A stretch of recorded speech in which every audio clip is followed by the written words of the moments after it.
Hello, everyone. Welcome to episode 58 of the Migtown podcast, your only weekly source of the show that gives you more jabs than Fauci.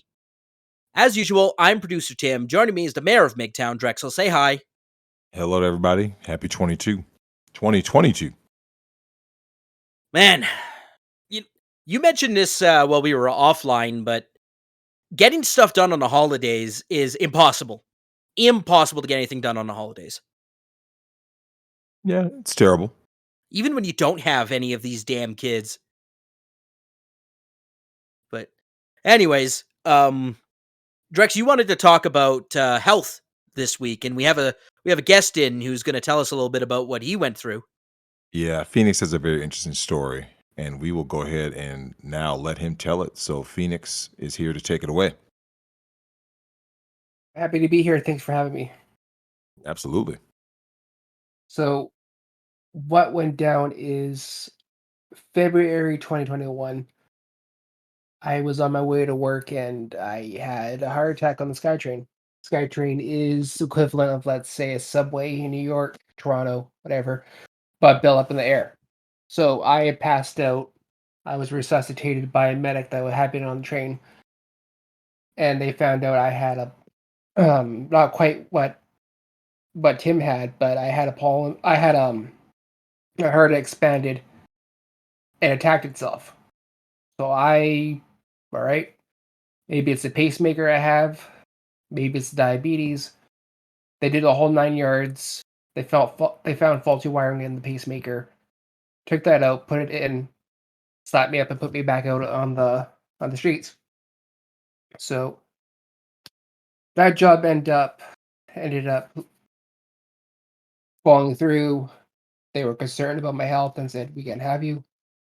We think you're a liability.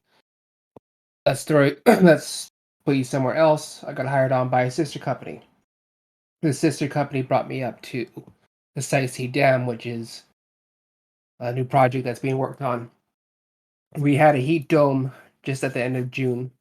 Tim may remember it. It affected BC and his part of the country. Oh yeah, that 50 degrees it hit in some spots. Yeah, 16 Lytton, which made the town burn up, but that's not what this is about. This is about I was in the heat wave, and I remember going out to check on the crews, making sure that they had water, make sure no one was dehydrated, and all of a sudden, bam, I went down. Medevaced from Site C to Prince George.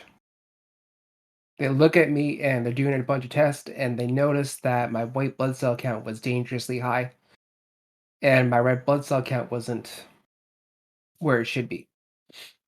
They asked me, "Have you ever had cancer or any kind of cancer?" I told them once when I was 11, I had acute my 1 second. Acute myelogenous leukemia. It's yeah, it attacks the bone marrow blood and red blood cells. Yeah, and So it's a juvenile leukemia. It's I've seen it before. It's not like 1 in a million, but it's very rare. And if they catch it soon enough and if you respond to treatment, they usually can get rid of it.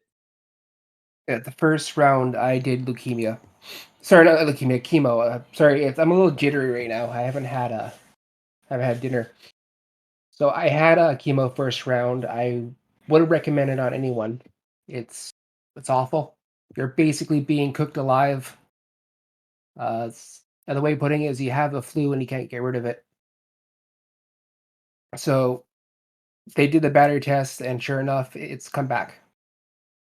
And I had said to the doctor, I don't want to go through chemo. I don't want to go through but I want to go for bone marrow transplant or very rarely stem cells.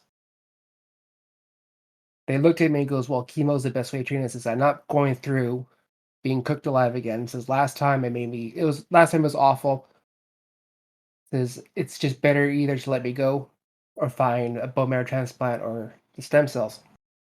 So sure enough, I waited. I waited out, and it got to be where end of September, start of August into September. I just got it worse. I was vomiting blood. I lost about 80 pounds, give or take. And I nothing was happening for me. So I told Stegus, who's my admin in my channel, that I signed if I signed a DNR, and if it gets any worse where I can't have the quality of life that I want, that I'm going to go through assisted suicide. That is legal here in Canada. It's not in the US, but it is legal here in Canada. I don't care what people think of me, call me a coward, whatever. But if my body's wasting and killing me, I don't want to be around for it. I'd rather go out with dignity than just suffering, right? Um, so sure enough, the worst time of my life, where I was actually brought to the cancer ICU, I got some good news. They found a stem cell match, which is extremely rare. Your stem cells themselves, they not everyone's a perfect match. There has to be a percentage between, I want to say, 3.4, 5.5, where they would go in and they would adapt to the body. The body's always going to attack it too, so there's that risk as well. So that night in the ICU, my doctor comes to see me and he goes, "Well, you're a very lucky man, Phoenix. We found a very rare match." And that night in the ICU, I sent message to Cress of the Knuckleheads. I told you, Drex. I told Nick. I told everyone I could think of that I'm close to that, hey, I'm in the ICU. Anything happens to me, please check in with so many days. I left instructions for my girlfriend, my brother, my brother's boyfriend, what it's gay, whatever. My sister, to all notify people on Discord should anything happen. Um, so by miracle, I ended up being a perfect match for the stem cells. And just every month, it was going in, getting IV injections, fluids, just keeping my body going while the stem cells were doing their thing. As she mentioned as well, stem cells themselves, it isn't a band-aid fix. It takes a lot on the body. These cells are adapting, they're killing the cancer, making new white blood cells, new red blood cells. And it's a hell of a ride. Um, this Monday, after the holidays, I went back in for the treatment. I went under observation for that reason because the start of December I stopped getting stem cells. They said you don't need it. You're in remission. We'll see where we are in January. So I go in, I get the treatment, and the doctor, what a piece of shit. He goes, "Well, we got good news and bad news." I go, "What is it?" He goes, "Well, what do you want? The bad news or the good news?" And at this point, I thought I was fucking dying. And he goes, "Well, the bad news is we won't be able to see you again, Phoenix." And I said, "What do you mean?" He goes, "Well, the good news is you're cancer free." I was ready to deck him after that. Yeah, doctors have the worst sense of humor. Well, I thought I was dying. Like there's just everything that's going on, and the fact that that just it's been touch and go for a while now, and I wanted to deck him, but since Monday I've been cancer free, and it's just giving me a whole new release on life. Sorry, not release, lease. Again, You I'm don't being want to very release. no, new lease on life, and and I just look at things differently now. I see what's important, what isn't, what drama should I avoid and walk away from, and Well, Phoenix, here's a question. What is the biggest change from your mentality of getting the diagnosis to where you were at there when the doctor, drops the pleasant bombshell on you? I was ready to die.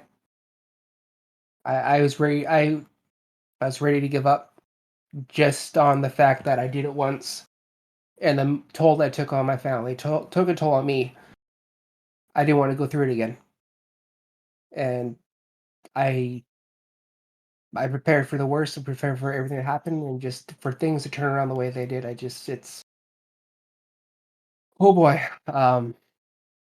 it's made me more appreciative.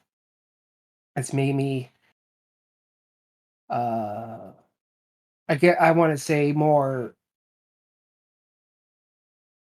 There's no word to put it. It's a weird feeling, to be honest with you. You see things from a different light. From a different light, you don't see things the way you used to. What's an Like, example of that? so, for example, just people that I never talked to have been reaching out to me. People that I burned bridges with, reached out to me and said, hey Phoenix, and I was worried about you. Glad you're all right, and I appreciate them more. People that I were really good to me, that I was awful to, I called them up and say, hey, I'm no sorry for what happened. Let's go out and have coffee. They're now friends with me again, and just we put the petty bullshit that broke that friendship has now been repaired, and it doesn't matter anymore. And even people like Stag, because when I was dying, I was all over the place. I actually had to get Jennings in to help with a few things. Those people, they met they're the world to me because they stuck by me for what I was going through. So it's really hard to pinpoint a feeling or an example, but it's just you're more appreciative. I think maybe Tim might know what I mean with his heart attack.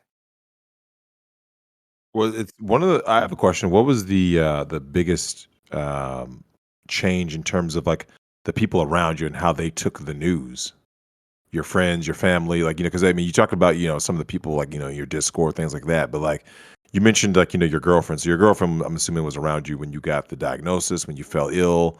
How did they kind of take this? Because they're on the receiving end of, your declining health. My girlfriend took it the hardest. My girlfriend didn't want to see me go. She was a saint through all of it. Every day at the hospital with me, every appointment, she made sure I was driven there, driven back home. Looking after me, make sure I was fed. But she she's just happy to be alive. But when I initially told her, she fainted. Um, Oh shit. that like I had said, I'm just gonna call her Kay because she'll kill me if I tell her her real name. I said, Kay, I gotta talk to you, girl. It's not good news. And she goes, well, what do you mean, Phoenix? It's you want to sit down for this. She went and she goes, if you're fucking cheating on me, says I'm gonna I'll castrate you right here on the spot. I said, no, no, no, it's not that. And I told her, says, there's a good chance my leukemia may come back. She goes, Phoenix, what are you fucking talking about? Says, look at the report here I got. So she stood up, looked at the report, and sure enough, first paragraph, her eyes rolled back and down she went. My brother, my brother, that's an odd one because we were estranged, and that's one that's slowly repair that's being repaired. He like he was like, okay, you know, but all right, it's you're gonna be fine. But he didn't believe me at first. He just thought I was fishing for attention or trying to make something up. And was sure enough, it was when I was in the ICU that he finally came around and started taking it seriously. I even the weight loss, the pale skin, I had like red spots on my skin from the blood. He Ugh. just thought it was me being an asshole and trying to get a rib on him. Oh shit. It's Well, Phoenix, what is the biggest thing that you take away from mortality? Because you're talking about being a guy in his early 30s. Talk about thinking about death at such a young age. it's probably one of the most fucked up things I've ever done because I don't want to quit at 34. I mean, I just turned 34 on the 16th. Nice. I Happy belated birthday. thank you. Same day as Nick, by the way. Saying his Nick, I was literally just about to say that. You know, It's it's funny. Nick has the same birthday as my youngest sister too. That date just is weird. I wonder, go back 9 months from that date, and I wonder what it is. I couldn't tell you. There's something in there. I will beep that part, though. I don't wanna dox my youngest sister's birthday, but whatever. Yeah. Yeah, but no, this the most fucked up thing I ever had. I had to realize is like I'm going. Where to give my stuff to? Who do I put in my will? Who do I talk to about all this? And I wouldn't wish that kind of thought the process on anyone, even if they're a piece of shit. Because you Yeah, really actually, go go ahead. finish. Oh no, go ahead. I was Yeah. I have something to say about that too, because you're so woefully you think like, oh, if I end up in the hospital, I'll have I'll have 20 minutes. I'll be able to tell a doctor, hey, here's my final wishes if I don't make it.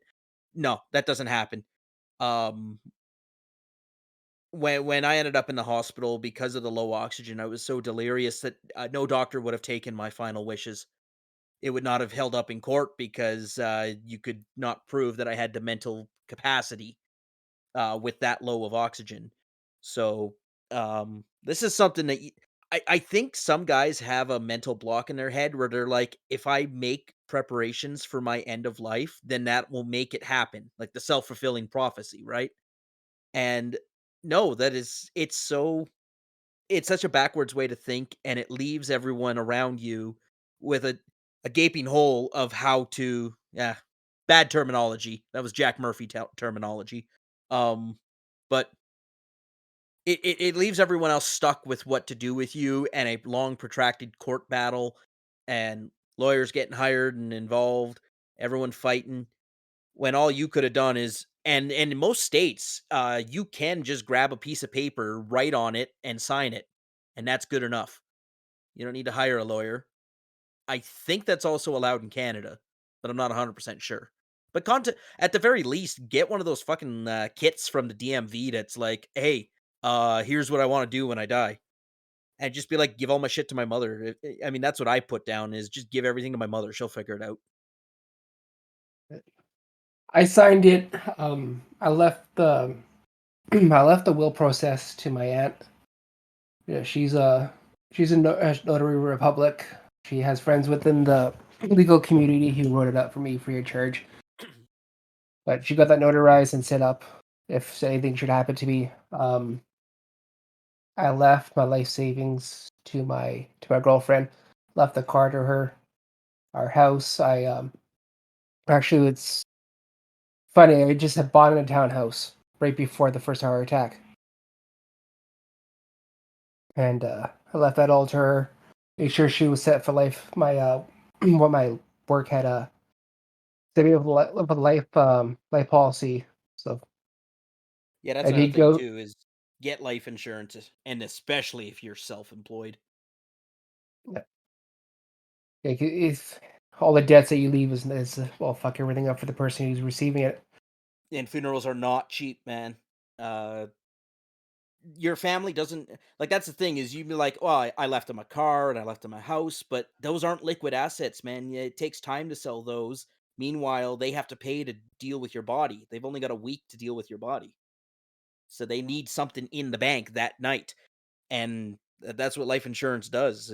As soon as they get the death certificate, the insurance company will throw money in your parents' account, or whoever your beneficiary is. They'll cut the check. Um, and life insurance, if look, first of all, don't smoke. And life insurance, if you're 20 or 30 years old and don't smoke, is like trivial amount of money each month. You would spend more on coffee than you would life insurance. It's and that's one of the benefits as well. That's why it made me candidate for the package I got is I don't smoke. It just if Yeah. something were to happen to me, my girlfriend would have been left with about $1 million. And then if you went to college, most life insurance companies have like a rate for college people where they're like, yeah, no test. Do you smoke? Yes or no? Okay. Did you graduate college? Cool. Which school? All right. Here's 10 years locked in at this rate. And that rate is something like 20 or $30 a month. I got my plan built through the ambulance union. I was with I was with BCEMS for 4 or 5 years until I left them. But once you leave the union, I paid your dues. You're with them technically till it's Till death do you part. pretty much, yeah. So my union brothers and sisters all organized it, got me the life insurance I needed, made sure everyone around me was covered. Uh, I've actually got something funny to tell you. Something, if worst comes to worst, something did happen to me. Have you seen The Big Lebowski? Yep. I got my friend Steve and my girlfriend. I said, I want to go out the way of Donnie. I want you to go to Horseshoe Bay, which is our ferry terminal. I'm not sure if you've been there, Drex, but it's beautiful. There's a part where it overlooks the bay. I told him to take me in a Folgers coffee tin and spray me over the bay, just like Johnny. Uh, Unreal. But let me ask you this though, Phoenix, when we get you out of here. What are some of the things that you would tell young men about, like, looking for signs and also what to do if they ever find themselves in this situation? Take nothing for granted. If you find yourself sick or your body's telling you something wrong, don't fucking ignore it. Go and get checked out. This stuff could be preventable for a lot of things. Like you wake up feeling weird, your head hurts, you got a nosebleed, don't ignore it. Oh, No. especially a nosebleed. Like say what you want about dry air or low humidity, Yeah. that's something else. But if you're in a you're in a place that's like it's got good oxygen flow and you wake up with a nosebleed, get that fucking checked out. Yeah, there's two reasons why people's nose bleed. It's a medical issue or they had their finger jammed up there. I don't buy the dry air thing. Drex, I feel like dry air is the same thing as when you go to get your prostate checked or whatever, you disrobe and you tell the nurse, "Oh, it's cold in here." Hmm. I swear to God, it's the exact same thing when someone says, "Oh, my nose is bleeding because the air's dry." No, you had your finger up there. Don't lie. Yeah, something happened, or they were using some kind of substances.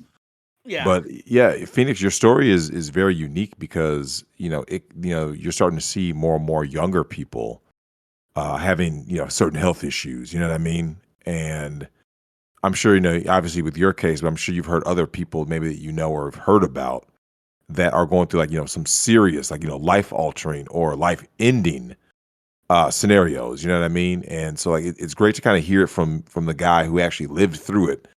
And what can you tell them about just like the hope that you need to get through that? Because it sounds like you're in that dark place where you're like, I just want it to end. Like how do obviously the doctor gave you the good news, but what do you think is the biggest thing about that particular point where you just think I just want this to be over?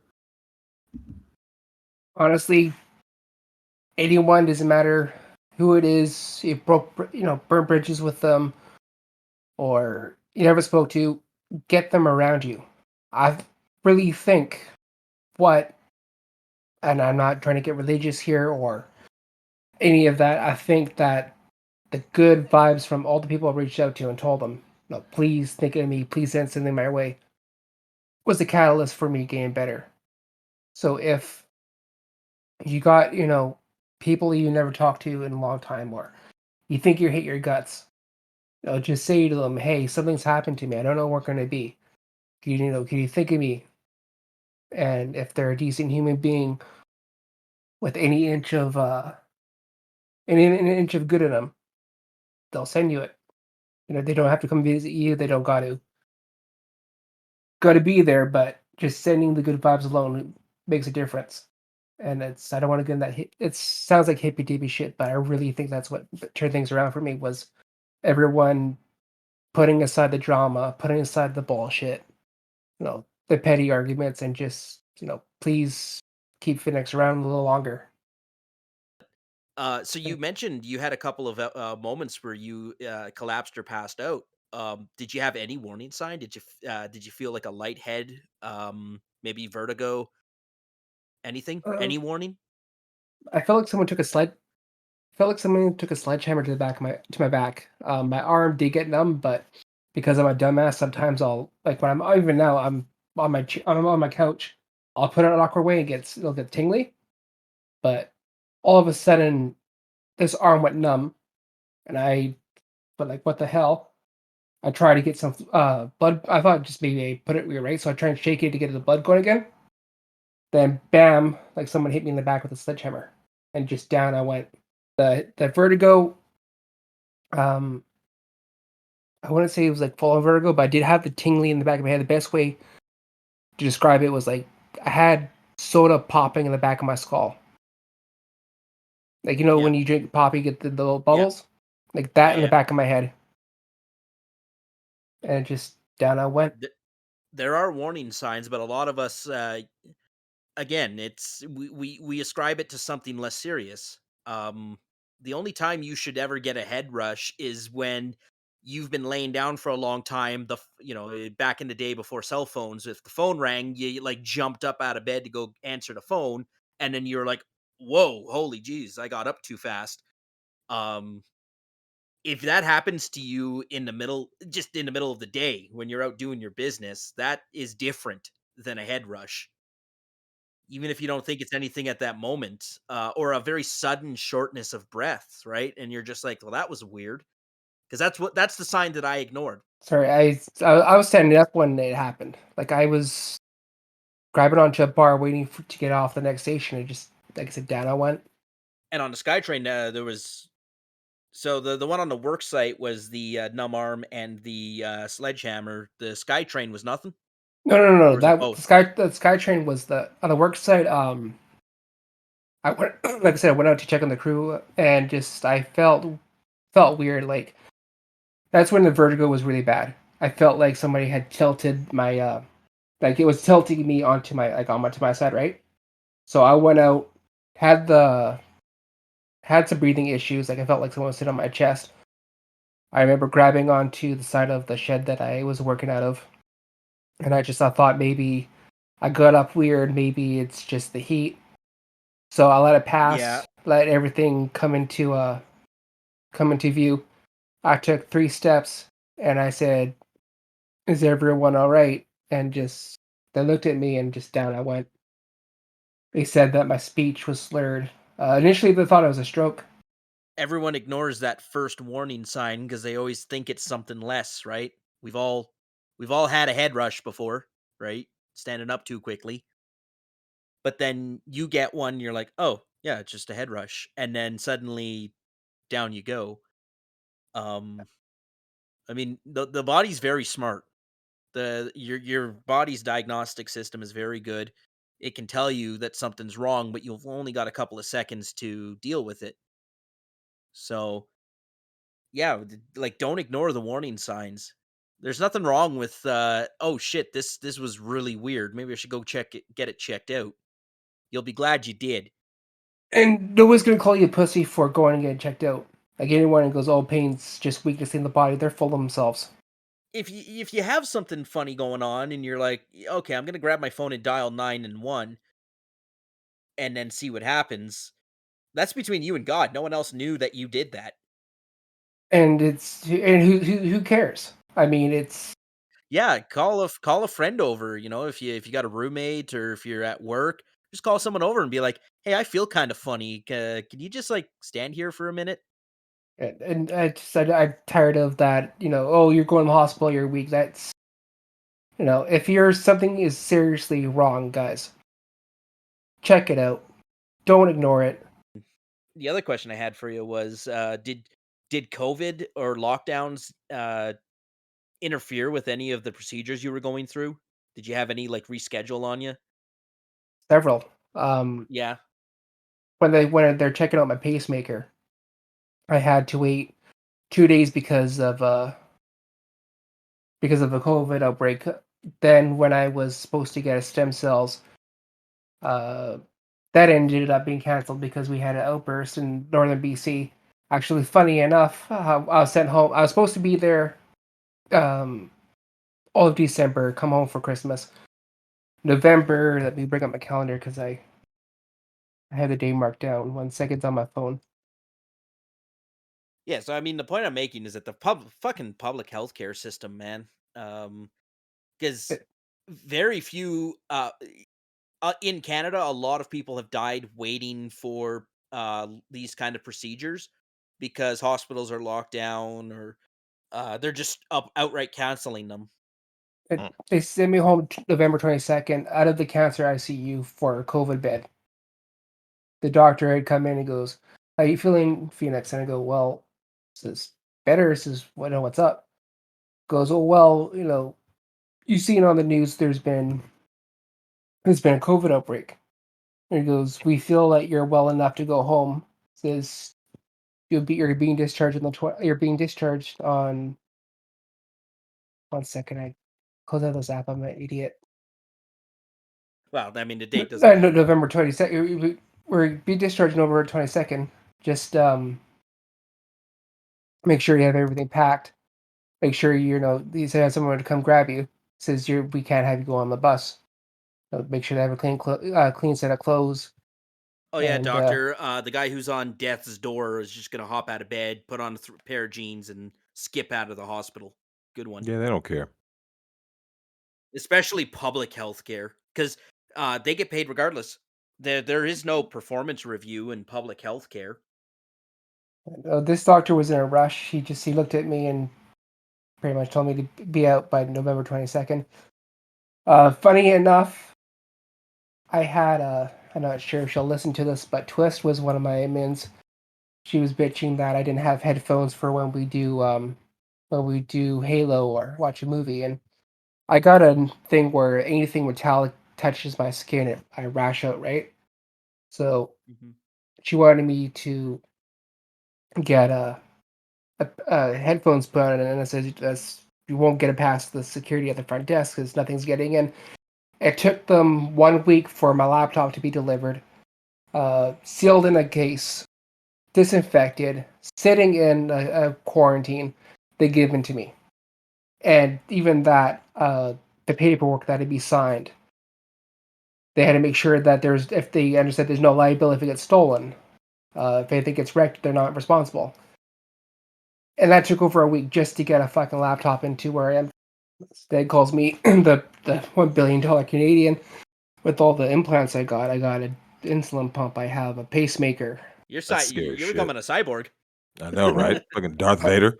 Phoenix, we do appreciate you coming on and letting us know your story because health is something that we have to take seriously in 2022 going forward. Like, it has to be like one of the main priorities, obviously, along with finances and having your head right. You know what I'm saying? But health, you can't really do anything else if you don't have your health.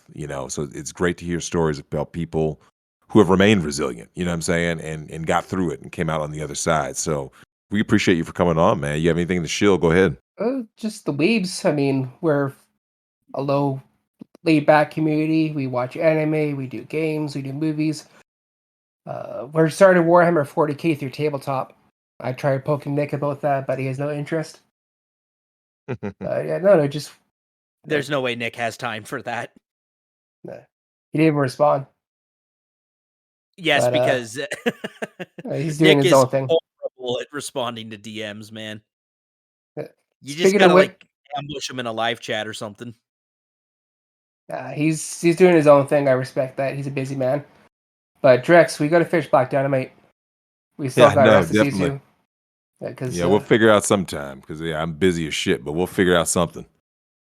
And I hope you guys do watch parties for the Boondocks as well.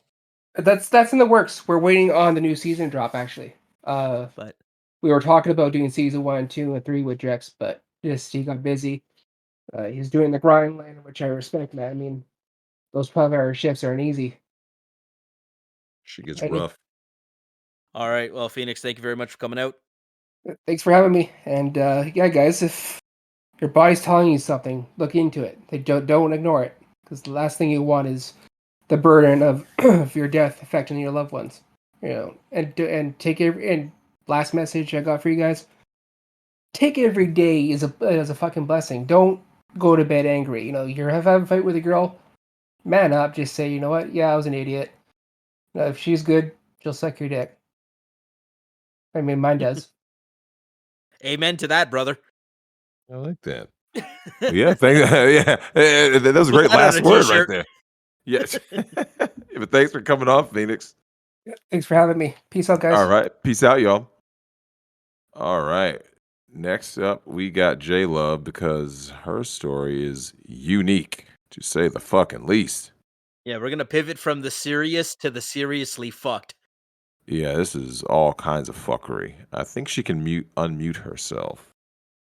Back with us again is JLove, and continuing in this episode's talk about health, because it's one of the main focuses I wanted to have here. Is JLove, you have an interesting story to tell because I think it really is going to let a lot of guys know that, man, change has got to be made this year. So JLove, tell the story. Okay, so about 2 weeks ago, I started talking to, it was an online dating site. Started talking to a gentleman, I'll just call him T. And we meet up. He comes into town and then goes back home for the weekend, then comes back on Monday. And the first time we're like together, like we didn't do anything sexual. And I was like, okay, well, this is kind of weird. Like in my head, I'm thinking maybe there's something else going on. And then I start like, looking to see if it's a man or a woman and trying to like piece together the pieces.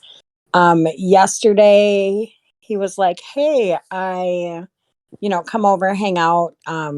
He's got his own hotel room because he's here until Friday. And we start talking about relationships and the sex portion of just relationships in general.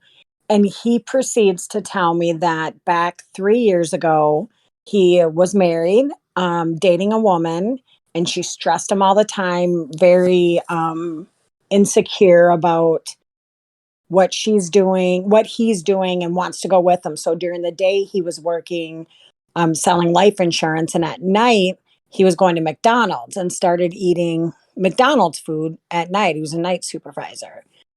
As time went on, he just wasn't feeling well, and he kept going to the doctor, and they just kept telling him, oh, it's nothing. It's nothing. And then he finally got the right doctor, and they proceeded to tell him that one, he has diabetes, two, he has high blood pressure, and three, he has a very high level of estrogen. And of course, when he tells me that, I'm like, wait, what? He's like, I'm not trans. But in men's health, if you have diabetes and high blood pressure, you run a really high risk of having higher levels of estrogen, which then in return causes your libido to go completely down to nothing. And it shrinks because of the estrogen level. So he's like, I'm taking medication for the high blood pressure, and I'm taking medication for the estrogen blockers is what he called it. And having that conversation with him, it just has me thinking about different things that can happen, like in just men in general. I mean, he's 45 years old. He's not very old, but because he has these other health related issues, there are now causing the trickle effect. So he was telling me he's got to reprogram his penis to make sure that it gets hard and stays hard. And he hasn't had sex in 2 years because without the medication, and then getting the medication and all of that, like it's a very interesting dynamic. I do also know somebody else who has high blood pressure and borderline diabetic, and actually has the same exact problem now that I'm thinking about it. And I've had numerous conversations about it, not putting two and two together. At least for him, he doesn't have the high level of estrogen. But men's health, when it comes to that, I mean, being overweight, high blood pressure, not watching what you eat, just not taking your health seriously will trigger all these other things that will manifest into something you don't want to have to deal with. Oh, that reminds me. I need to go get a Baconator. Yeah. It's kind of, I don't know. I was more like, initially I was taken back. I was telling Drex, I was like, because initially I was like, well, is this person trans? Like, why wouldn't he want to be intimate? Like, that's weird. And then after talking to him more and just listening to it, it's kind of they kind of go hand in hand. And Drex and I were just actually talking about this a little while ago. Like when I had COVID, Like I was struggling. I was down and out for 6 days, 7 days, a week, almost to the day where I finally started to feel better. But when I did my follow-up appointment, because I mean, I guess women are a little bit better at going to the doctor. I just wanted them to check my heart and my lungs because you hear of all the side effects. But the doctor was like, you've lost 70 pounds. You have good blood pressure. You don't have the only thing, you're still considered overweight, but because you don't have that extra 70 pounds. You stop smoking, you put your health first. She's like, you're one of the healthiest and healthier patients I've seen come back in even after COVID, but they all kind of go hand in hand. It really does. It really does, being the total health package, and just going to the gym isn't going to cover up all the other bad decisions that you make, Yeah. and that includes who you choose to get into the sack with. Yeah.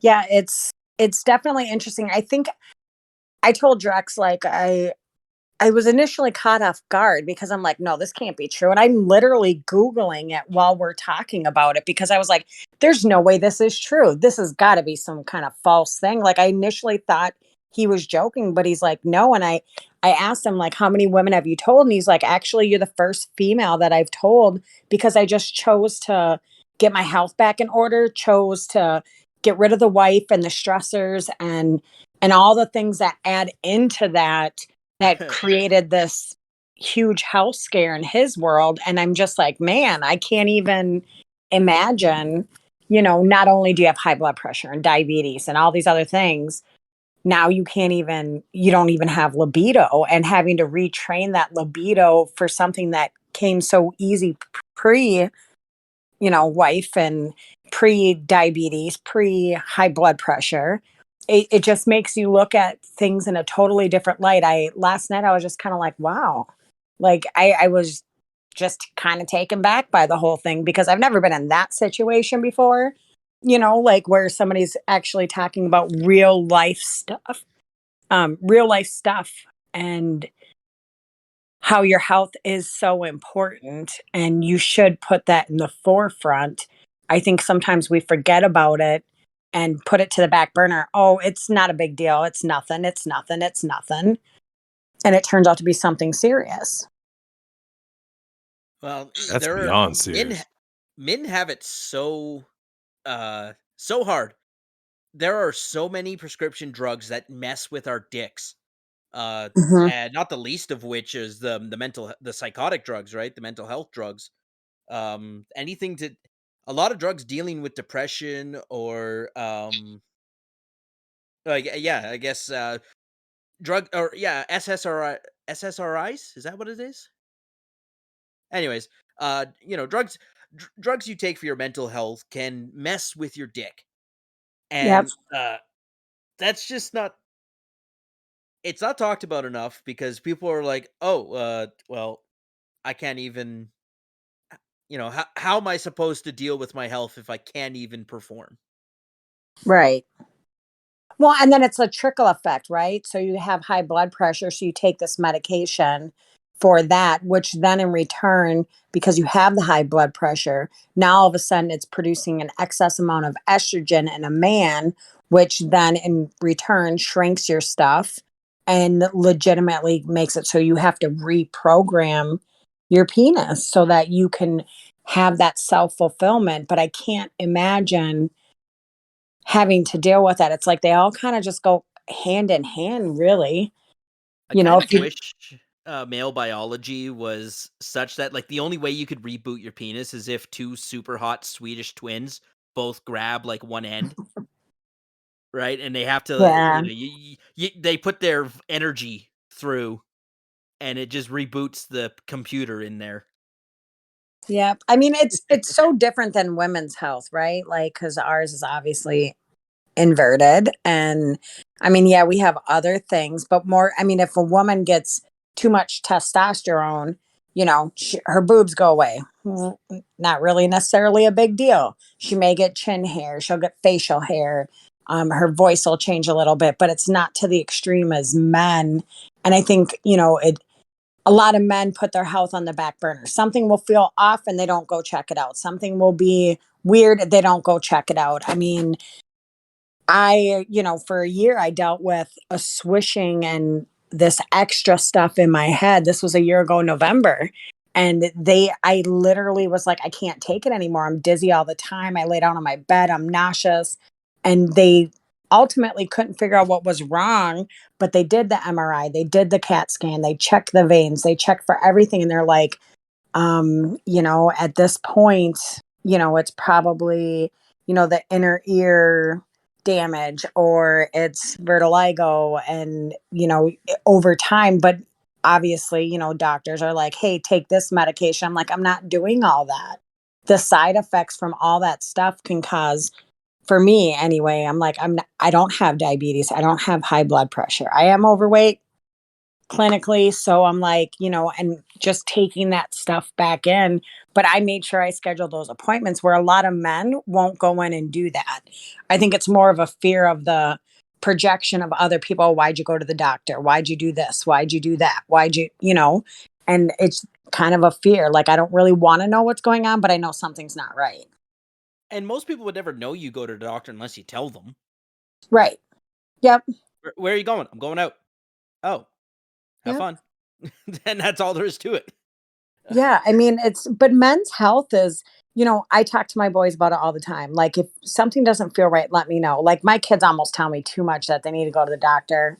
But at least it's comfortable for them. So when they know something isn't right, they'll say something about it. We'll talk about it. We'll get together a game plan, because it happens all the time where my old boss was at work, leaves and goes on a hunting trip. The next day has a massive heart attack, almost didn't make it through, pulled through, and then literally retired. One of the guys at my store that comes in frequently, his was the same thing, out riding his motorcycle. And he's like, I just felt this weird and it just hit me the wrong way. And I literally pulled over, called 911, and ended up down at the Mayo Clinic having open heart surgery. And he actually had aortic tear, which the survival rate is less than 5%. He's like, if I didn't pull over right then and there, I would not be here right now. That's It's what one of killed those. the writer of Berserk, Drex. What's his name? Kintaro? Anyways, yeah, that's what killed him. He had an aortic dissection, I think they called it. Yep, because that's where it completely rips apart. Where the tear is, you have like literally a 5% chance to survive an aortic tear. And he didn't cut himself or anything. It just happened. It just happened. I listened to my grandpa talk. My grandpa has blockage in his arteries right now. He's too old. He'll be 92 next week. And I listened to him talk because he was at the ER this week. He wasn't going to go in. He was like, I'm fine. It's not a big deal. But when my mom took his blood pressure, it was 77/40. Goes by ambulance. My grandpa also, they can't do anything for his heart because of his age. He's about to be 92. But then also he has kidney cancer that they can't do anything for. That's very slow moving. That, a combination of the kidney cancer with his heart, his blood pressure medication was like overpowering the rest and dropping his blood pressure down to dangerous levels. But he wasn't going to go in. He was like, I'm just going to sit here. I'll be fine. If I die, I die. Like, I mean, yes, he's in his 90s, but it's that simple mentality on the younger generation that has been passed on to his kids, who's now passed on to their kids. And then here you are with kids in their 30s dying from the most random things because they had symptoms, they had issues, but they didn't go get it checked out because that's just not what we do. Well, now everyone's that's sad. Scared of myocarditis. Yeah. Yeah, I mean, I have one of my good friends who does karaoke. His 24-year-old son was working out in the workout room at his apartment, and he had had chest pains a few days prior. Told his dad, didn't think anything of it, and his dad's like, "Oh, well, see if it keeps going." And was working out at 24 years old and died of a massive heart attack. And turns out he had myocarditis, and it just got inflamed from working out every day.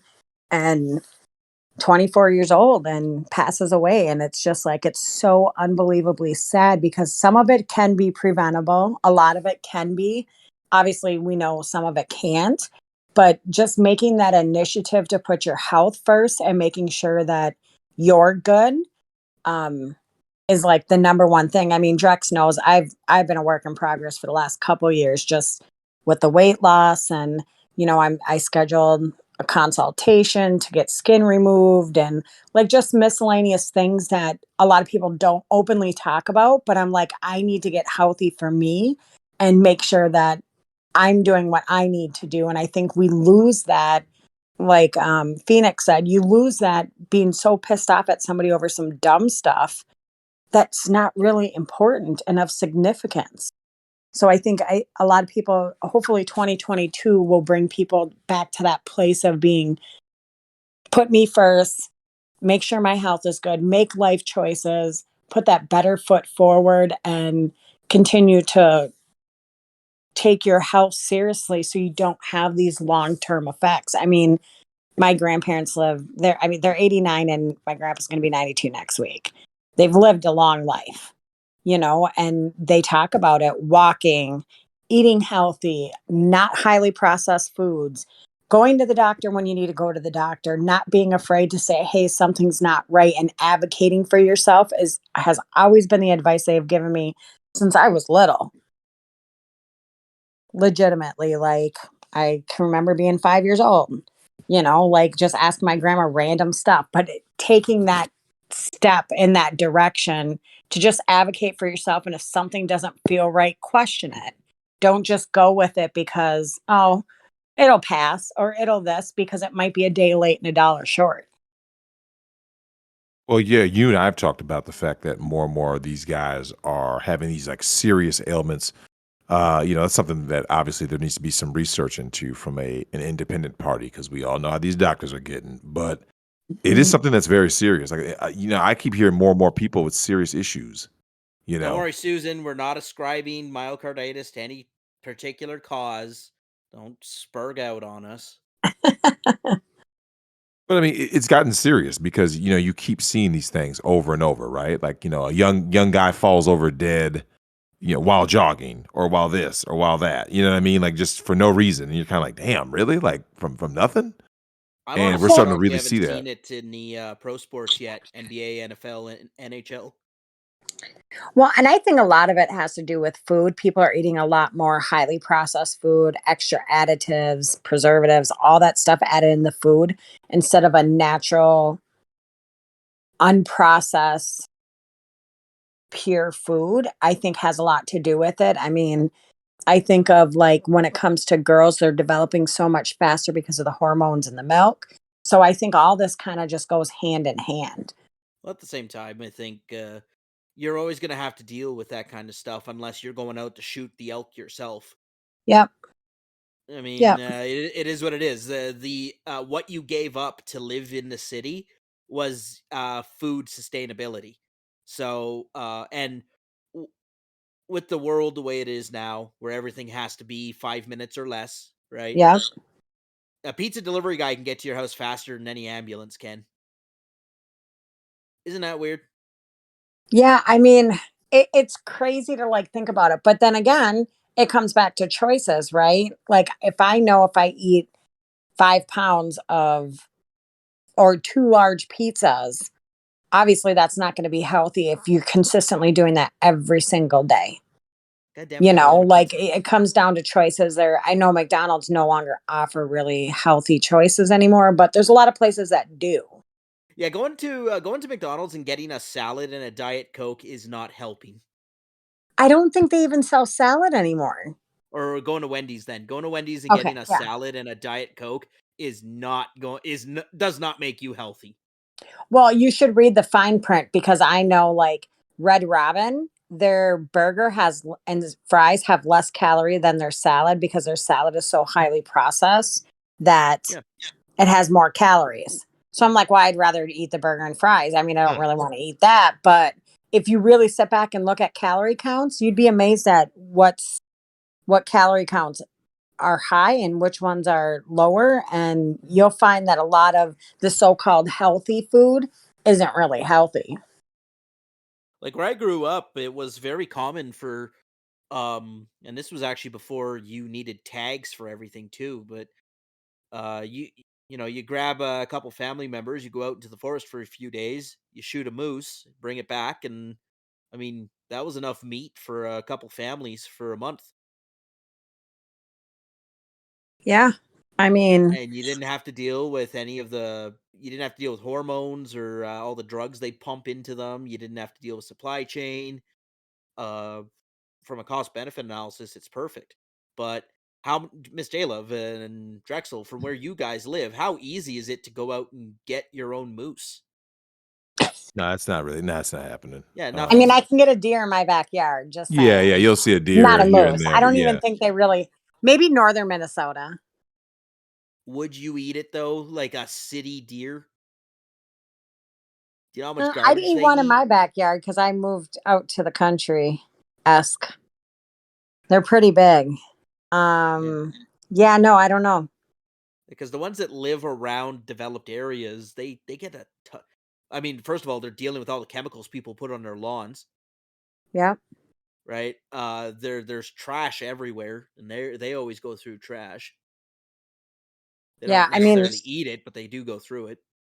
the raccoons out here are huge.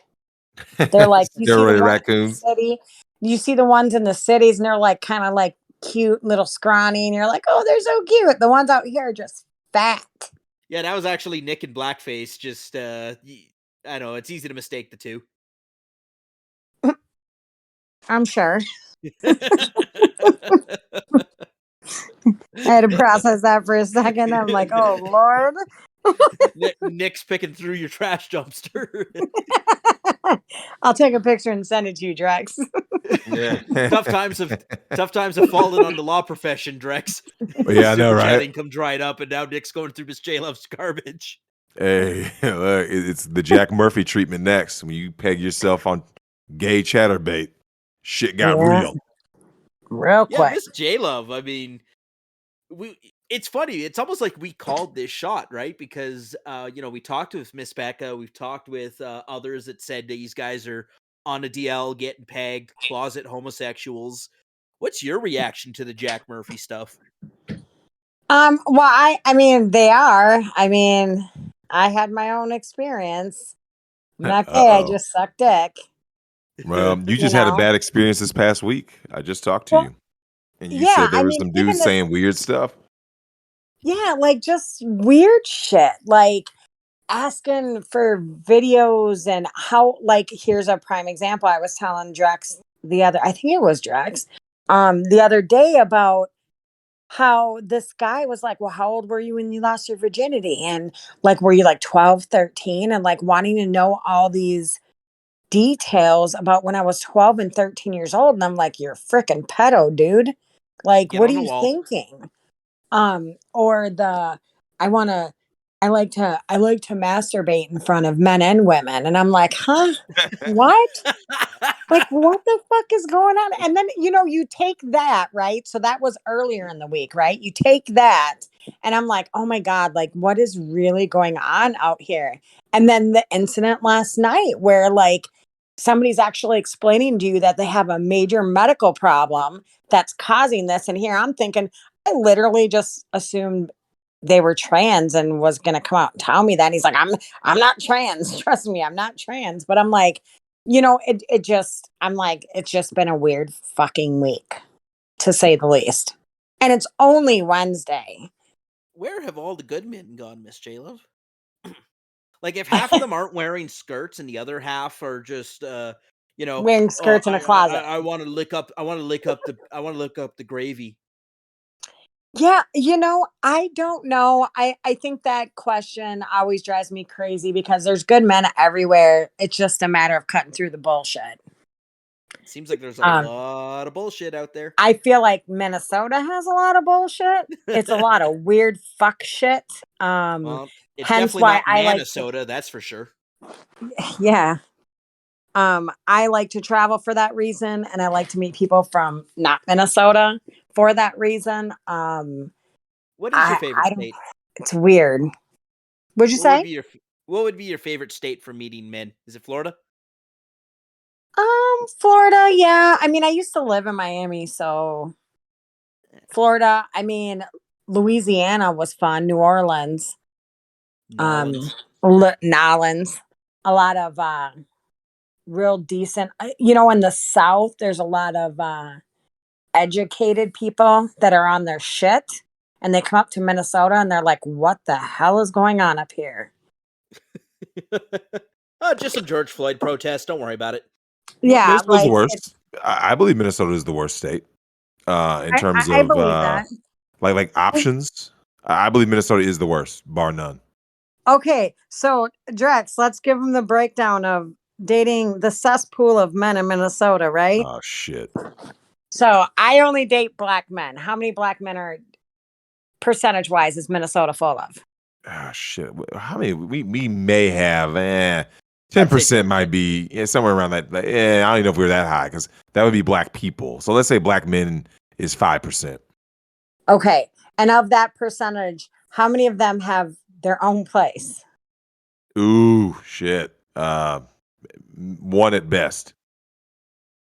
And then you take into consideration how many of them have a job.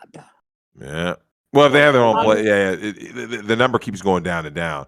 How many of them Yes. are not down low? How many of them are not in situationships? Right. Yeah. And it just goes lower and lower and lower. So Drex and I talk about it all the time. He's like, well, that's why you're single, because your percentage is like 1%, less than 1% to actually date a black man in Minnesota. You looking for a dateable black man is like the rest of us looking for a marriageable woman.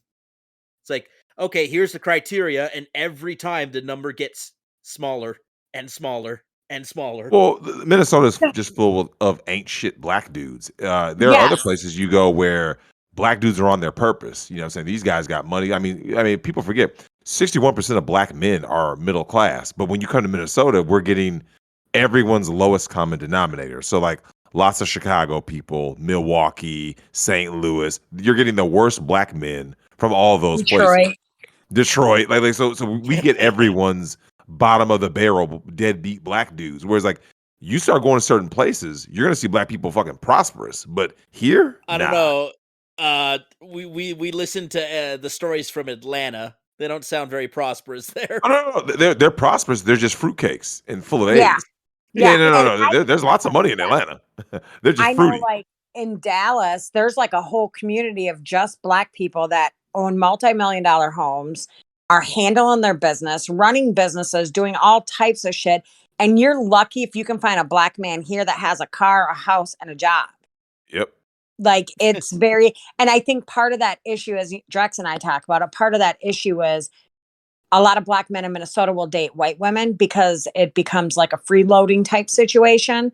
So she will accept him as he is with nothing because now she can control him and what he's trying to do and take care of him and be his mommy. So when you're out and about, for me, it's very difficult to find a black man that's like on his shit because at the end of the day, the standard has been set so low.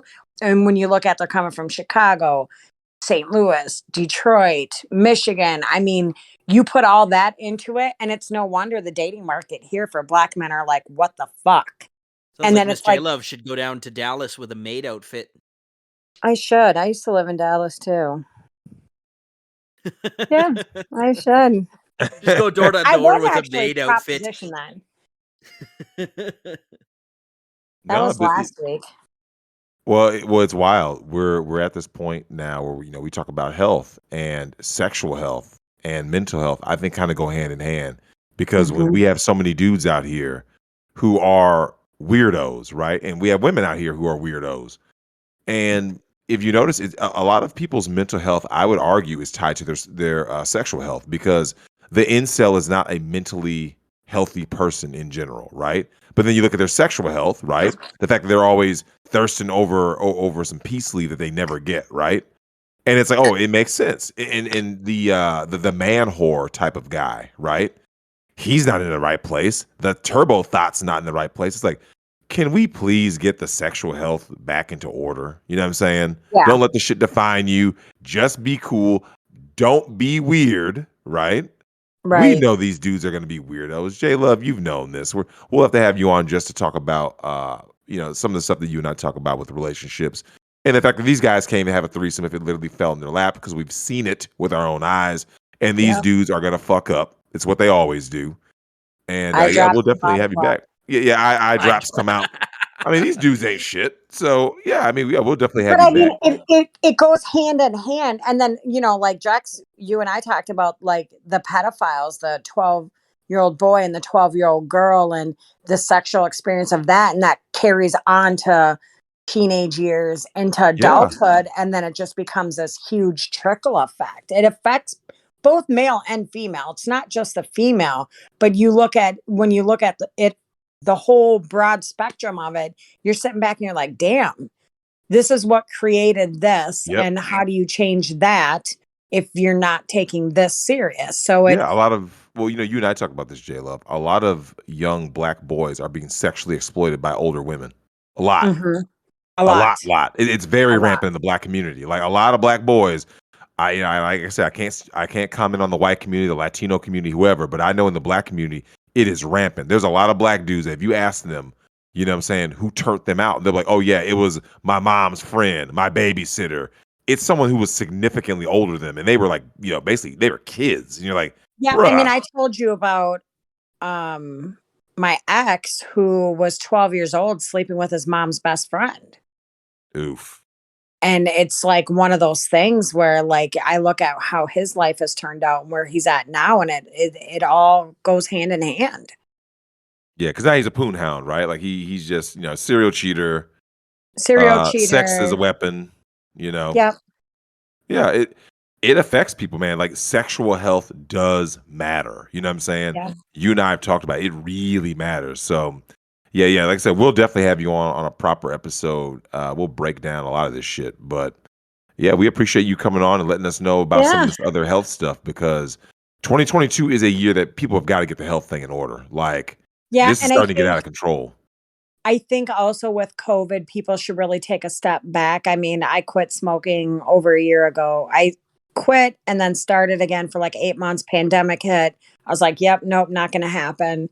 It's just, with COVID, I think people really need to take that step back and really look at their life as a whole. 2022 should be a really good year for just putting your health first. And everything else will fall into place, but putting your health first and making that initiative. Yeah, well, yeah. I Yeah. second that. We appreciate you coming on and saying that, because it's got to change, man. A lot's got to change going forward. I third that. I mean, I'm just waiting to get my herniated disc fixed, and then I'm going to be back in the gym. I'm going to try and lose 40 pounds. What are they going to do for it? Oh, I don't even fucking know anymore. It keeps getting moved back because of COVID. So, Oh yeah. Yeah, the that's gap my the gap between my two vertebrae are way too narrow. So I think they're gonna put a stent in there or a rod. okay. I should actually talk to my doctor again, because now I forget. Yeah. Like they know what they're gonna do. It's a matter of getting it done. And God, my back, man, Drex, you cannot work out if your back is fucked up. no. No, So, absolutely guys, not. for the young kids out there who are like, "Oh yeah, I got a strong back, and nothing can break my back," shut up. My Don't back live gets with your broke. back. Oh, Yeah. here you go. Yeah, here you go. Very sad. Well, that's I scheduled the appointment. It's called a panelectomy. It's where they remove. It's like a tummy tuck, but not a tummy tuck. It's medically necessary because my back has been just horrible, and just getting that extra skin removed after losing 70 pounds. And I scheduled that the first week of December. My appointment's not until the 27th of January. And then they said it's 6 to 8 weeks after that when they probably can schedule the surgery. COVID has kind of thrown everything into a loop. So that's the other thing. If you're having medical problems, you might want to call as soon as you can to get those appointments, because with COVID, everything is delayed. Yeah. All right. Thank you, Ms JLove. You're welcome. Always good to have you around. Right? J-Lo. Tell Drex to get his back fixed. There, he's got to You need to come check out my toes. They're so Oh, cute. shit. They're all sparkly. No, Miss JLove, he's married now. That's okay. There she Yeah, wouldn't be the goes. first time for you, huh? It's okay. I got something for both that asses. Wouldn't be the Shit. first time you've seen a married man. Won't be the last. That I know. Shit. They're all married now.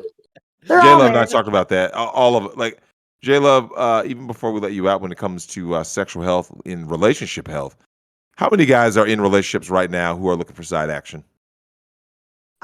Pretty much every man. I only have one single person that's not in a relationship. Well, you and my other bestie, 2 people not in a relationship and enjoying life. The rest of them are all in relationships.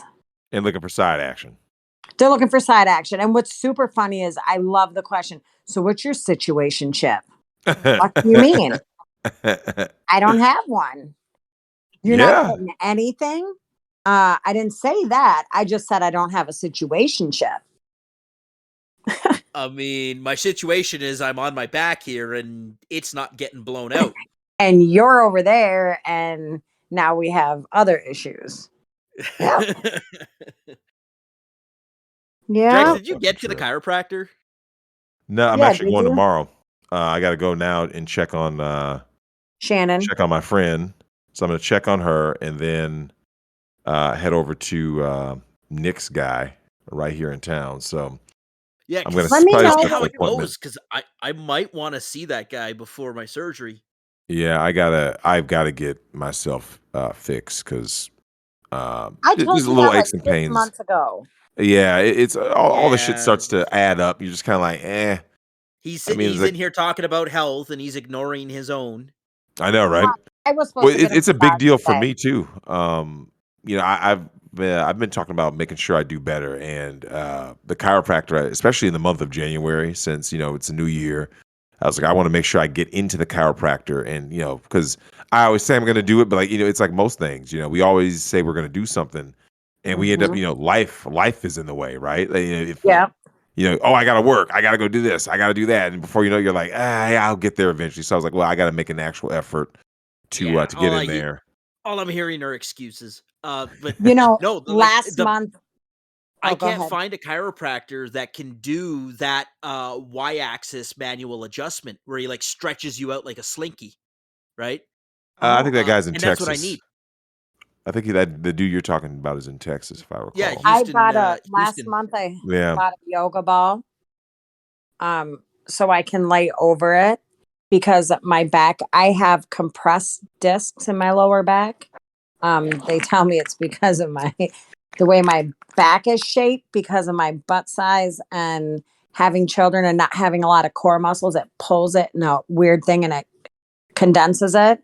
And I bought a yoga ball and that has helped dramatically. Like I started just doing home remedies because Drex knows I went to the chiropractor like 2 months ago and he's like, if you do that, and I've been doing it every week, I do it and just lay over a yoga ball, like a big one. And it's made a world of difference, but it's just, women have different issues than men in that aspect because they have hips and you have to stretch that stuff out. Drex, I wonder if Jack Murphy's got some compressed discs in his lower back, with the way his feet are around his ears. Fuck that fucking dude. Fucking guy. That dude's a clown. But yeah, J-Love, thanks for coming on, definitely. No problem. And now that the lovely Miss J-Love goes ahead and has let us know about that scenario, this is why we keep telling men out here to get your blood pressure checked. Make sure you're not popping all these goddamn pills and getting yourselves sicker, because then, your dick don't work. So, and for God's sakes, bring your own eye drops. Well, this is a very trying year that has passed, and yet another trying year going forward. And let's look back at the year that was, which was 2021, And, there were positives, obviously, I got to see a few things last year. There was quite a bit of fighting back against the draconian laws and the lockdowns. And you're starting to see more and more men finding this space. And I noticed that in this past year. And they found it and they were improving their lives. Like I got to look at a lot of comment sections on all kinds of people's videos and just kind of seeing guys say, hey, I took this knowledge and I ran with it. And then at the same time, while people are fighting back, right? It's like this will still get worse. You know what I'm saying? So, and that's why I always tell people to fight back. And we saw that this past year because, tennis star Novak Djokovic he's in Australian immigration detention, right? And this is, obviously in Australia because, Australia is, I think, easily one of the worst laws and regulations and restrictions. Strong Successful Male did a video. Shout out to SSM. He did a video about an article out of South Korea about the men fighting back against feminism. And I loved hearing him read this article because I think it's very telling that in the year that was, you're finally starting to see resistance. And resistance is something that you need to see more of because, one of the issues that I've always had ever since I first came on Nick's show is there's a resistance, but it's the wrong kind.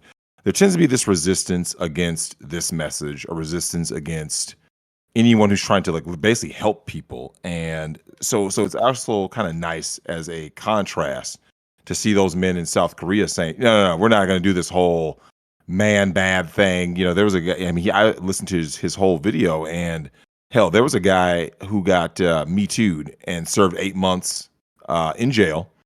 And the only thing that saved him was, I guess his mom had brought out the CCTV and proved it was clearly a lie. And, we're going to see this more and more, right?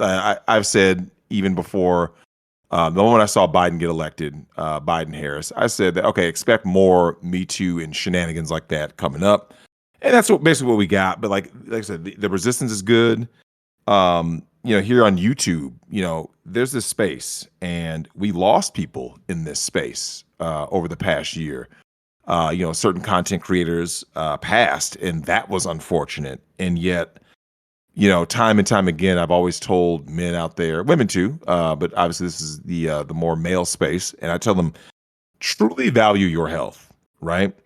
Because our war band pal Undead Chronic is going through a health issue right now, and he made a video about that. And when I look at the fact that as I just talked with JLove, obviously, and with Phoenix, you keep seeing something that's very troubling to me, and that's young men getting this whole thing where, hey man, people are having serious health issues and they're young. And I'm thinking to myself, this isn't good. And when you come to talk about these things, there seems to be, forces at work, obviously with mediocre tutorials and reviews. He ended up as a young man, I don't think he was 30, getting testicular cancer. And just thinking about the fact that, at any moment, if you feel sick and you don't go in and you just kind of go, well, I'm tough, so I'm going to tough it out. And before you know it, bam, it's over. And it's kind of like, damn, that was it. Like just off of one little thing. And that is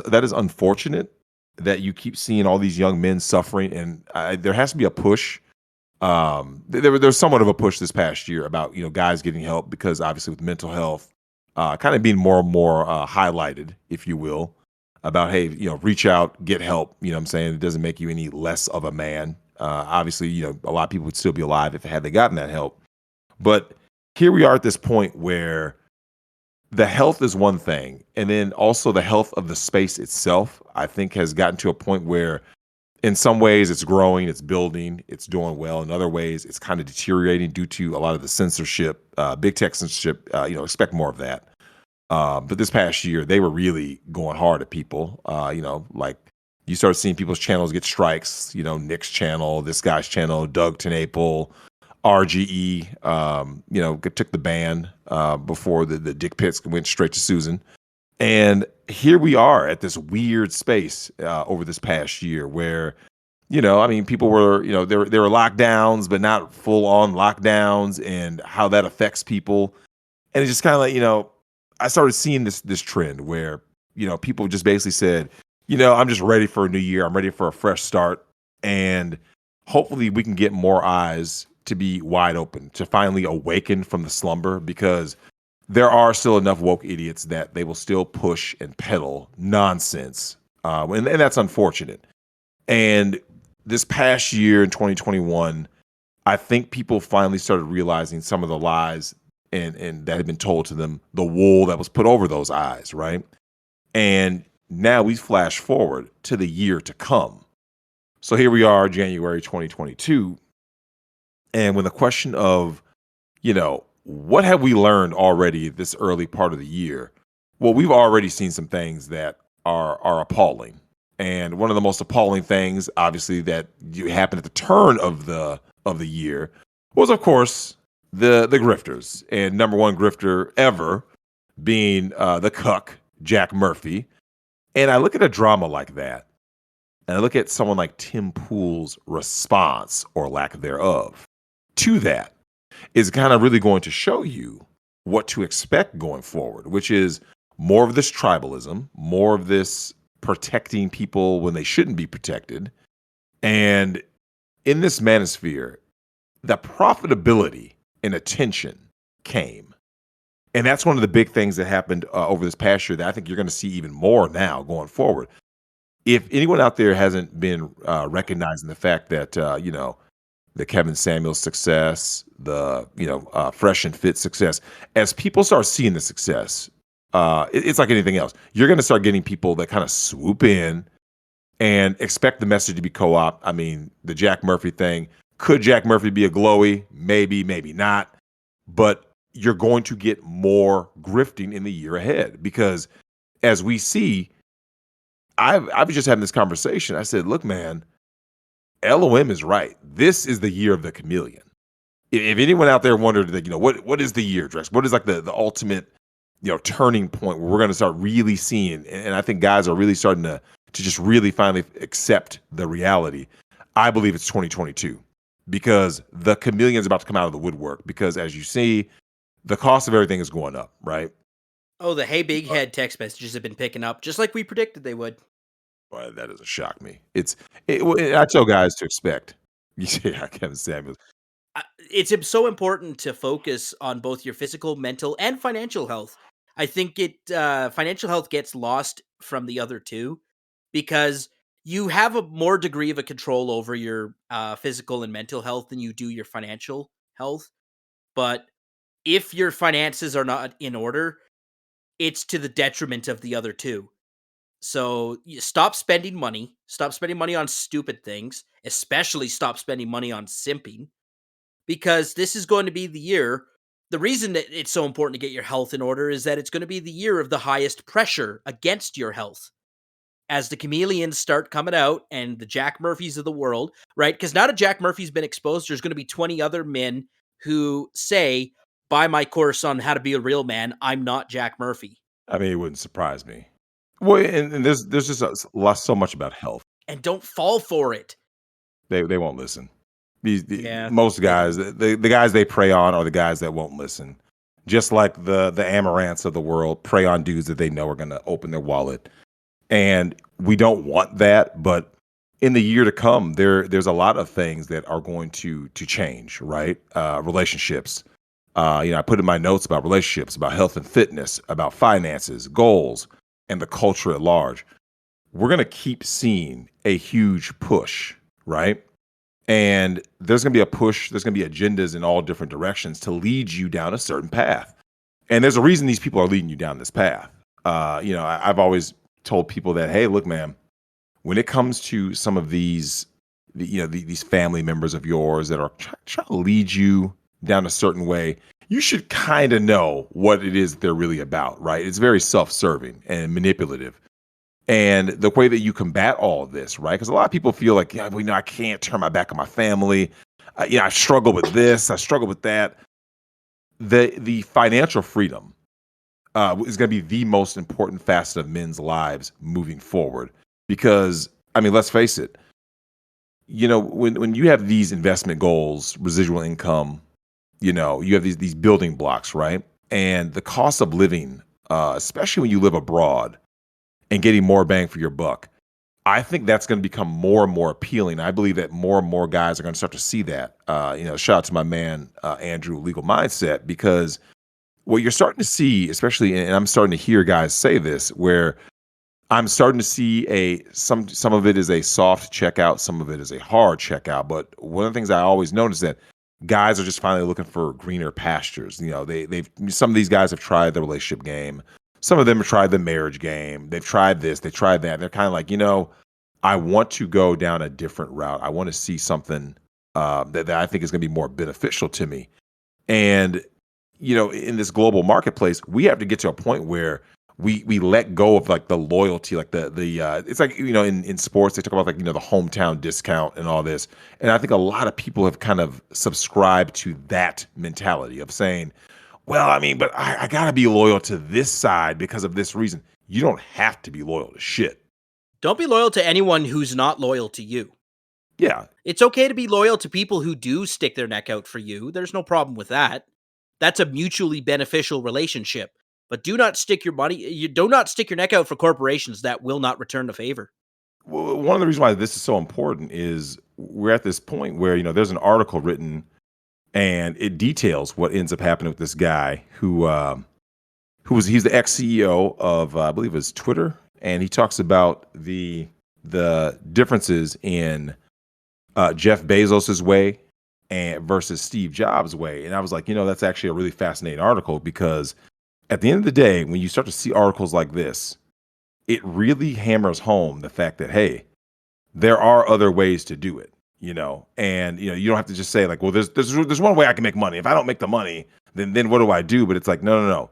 There's lots of ways to make money. And it doesn't always have to, is everyone going to be a millionaire or billionaire? Of course not, right? That's just not, it's not very plausible, right? It's important to know this because like there is a different path. And, I think that one of the things that has been kind of ingrained in people, unfortunately, is that there's been like this push where they basically say, go do this, go to college, go get a job. And then it's this very didactic, antiquated way of thinking, right? And yeah, it was a Twitter's. Yeah, it's from Yahoo Finance. It was Twitter's ex-CEO explains the key difference between Jeff Bezos and Steve Jobs' leadership styles, but says Bezos once warned him against Jack copying. Dorsey wrote that?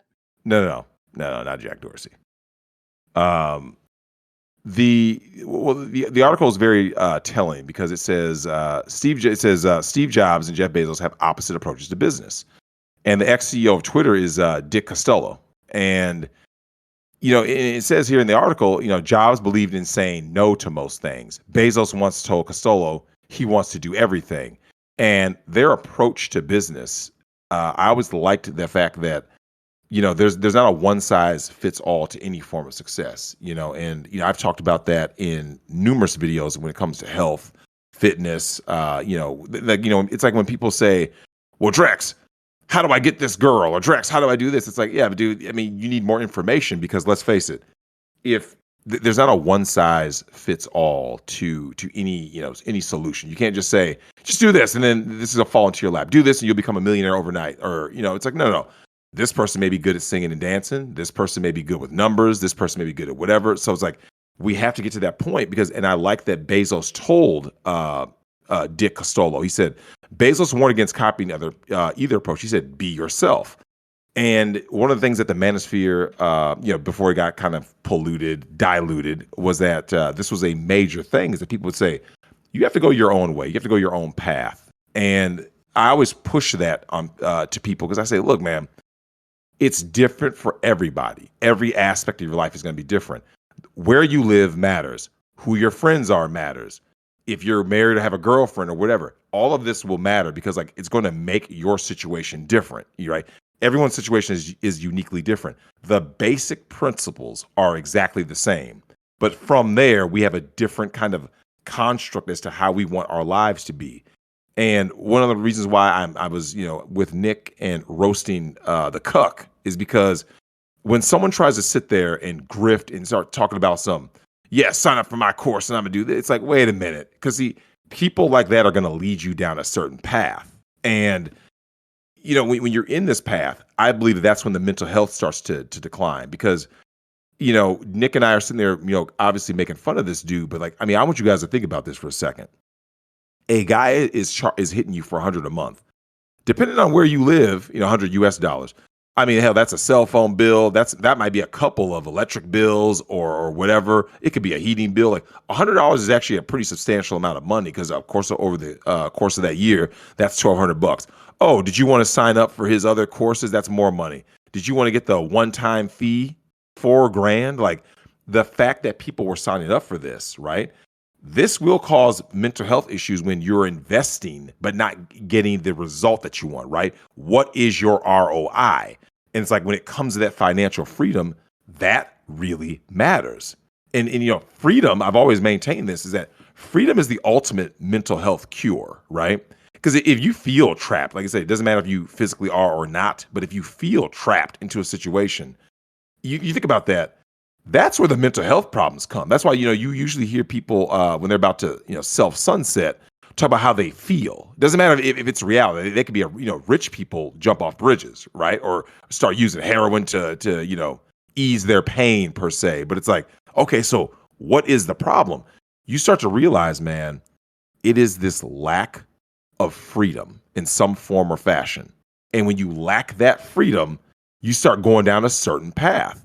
And it's like, obviously you have to be responsible with that freedom because one of the things I've always found funny is that, when it comes to, freedom, being responsible, you'll always have that person. There's always that person that takes that as an opportunity to just go, I'm going to abuse it, right? And I had a friend of mine send me an article about an Argentina judge sentences man to life in prison and then promptly goes to his cell to make out with him, right? And when you hear these kinds of insane stories, right, of wanting the bad boy, right? And you read about this kind of stuff, and of course she's under, extreme fire and all that. But it's like, this is what happens when you can corrupt freedom. See, you corrupt the freedom, right? And then when you wind up going ahead and using that power from the freedom that you got, you create another problem when you go out there, I'm going to go kiss this inmate and go make out with him. And then this is going to be the same person that says like, oh my God, I was being bullied and people are mean to me and the world's a horrible place. Look how they're doing me. And it's like, but you yourself created that. Like you don't need to do that. And that's why it's like, look, when you have freedom, you have the freedom to set goals and to be happy with yourself and what you want to do.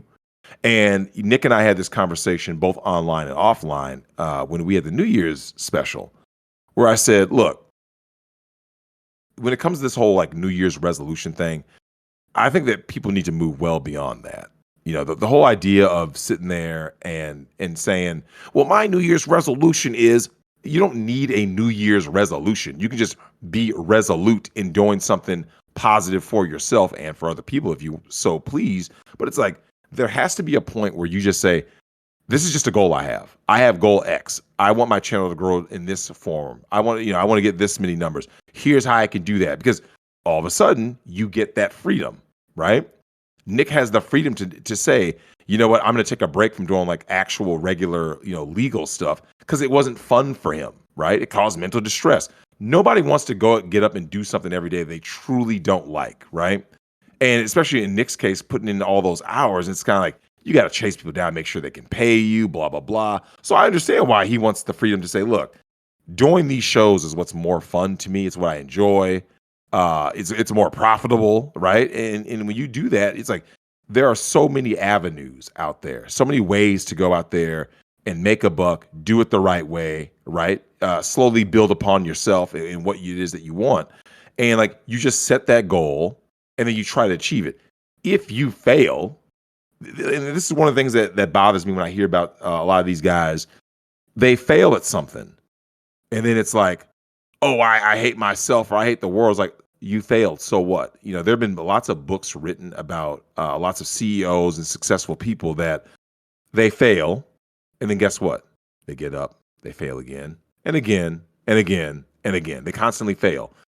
The margin of error, right, between success and failure is so small. And it's like, in this new year, we have to get to a point where we say, look, man, we're not really that afraid to go out there and fail. Like, if you want to, somewhere out there, there's a person wanting to start a new YouTube channel. There's a person out there that wants to open up a new business. Whatever it is that you want to do, I would rather you said, look, man, I wanted to do it, man. I was locked down in 2020, locked down in 2021, but I had these ideas. I saved up some money.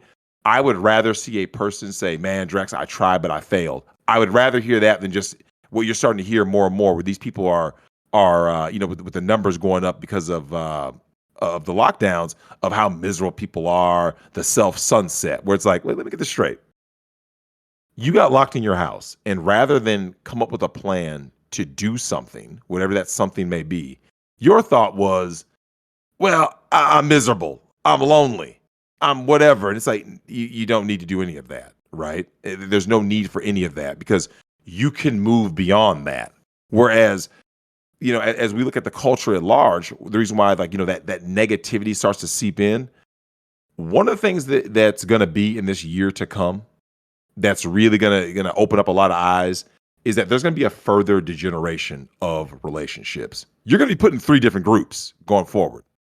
You're either going to be in the smash category, you're going to be put in the pay to play category, right? And then you're going to be the simp in the friend zone category, because there's really not that much room. Now are there going to be legitimate relationships? I believe so. You'll have a few, but only a few. Everyone else is going to be in one of those 3, man. Like I said, there's a few people out there still holding out. And, like I said, with line of Migtown, talk about the year of the chameleon. It's gotten so bad that now you got women out here that are literally lying about their status. And the fact that we're here on this, when people are lying about their status, it's like, let me get this straight. You are going to be that chick, right? And when, this is something that we talked about before, where we said, okay, when the going gets tough, what's going to end up happening? And we all agreed, oh, yo, look, man, things are going to flip. And, there was a while where people said, well, how are they going to flip? What is going to happen that's going to make people say, oh, shit, what just happened? And I believe it was not only the combination of the lockdowns, but I think that you're starting to see this clap back, right? Where the kinds of dudes who are out here, saying Yas Queen, and I'm triple jabbed, and I have 9 masks on across my face. This article from the European Union Times I thought was great, because it says vaccinated women are now lying about their vax status as more men see them as infertility risk.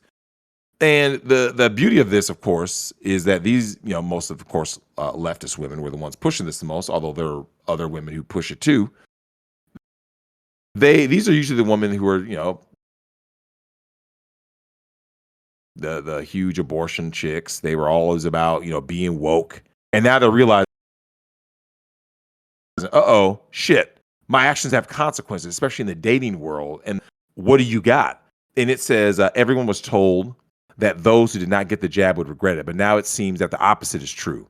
In a startling reversal, women who have had the COVID vaccine are being shunned in the dating scene by potential partners due to issues with possible birth defects and infertility. See, most men value having a family and having children with a healthy woman who's going to bear healthy children. And yet here we are. It says women in New York have started lying about their vax status because of widespread perception among men that they are infertile or will bear children with birth defects. One man who wants to remain anonymous said, in clubs, they claim they're not vaxxed. They say things like, oh, COVID is bullshit, or I don't want to try this new experimental shot. Now, all of us know that this is all cap, because these are the same ones who are all. I have seen some people like my mom. The only topic my mom has is the jab. She has no other topic of conversation other than the jab. And as I read this article, and it says, however, after going out with them several times, the women finally admit they took the vax, and watch as most potential husbands leave them almost on the spot. This is the shit I like to hear. And it says the person went on to say that at least 2 separate women asked him why he would break off relations with them over something like the jab. And he told them, I don't want defective children, and I won't get closer to a girl who lied to my face from the start. This is the beauty I like reading about when I see articles like this, where it says, reports of women who have been vaxxed experiencing birth defects are skyrocketing across the world. A very early theory raised by many respected doctors was that the mRNA vaccine would interfere with a protein called syntectin A, which is crucial in pregnancy.